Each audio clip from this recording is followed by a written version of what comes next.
अर्जुन चल, पता चल गया साले का। किसका पता चल गया? जिसने इसके बाप को मारा था उसका। नहीं, अर्जुन तुम्हारे साथ कहीं नहीं जाएगा। चले जाओ यहाँ से रघु। चल क्या सोच रहे लाए, खलास करने का उसको। चल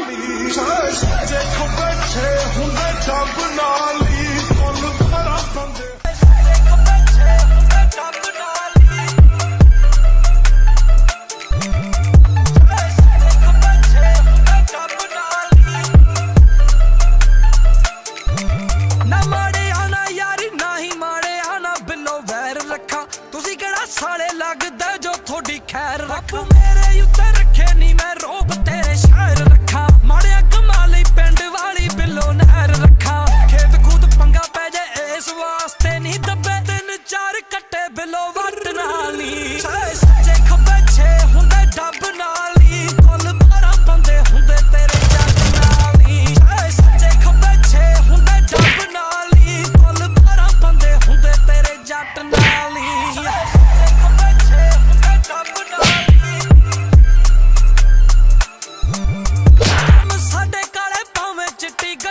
कंपाउंड रखा लोग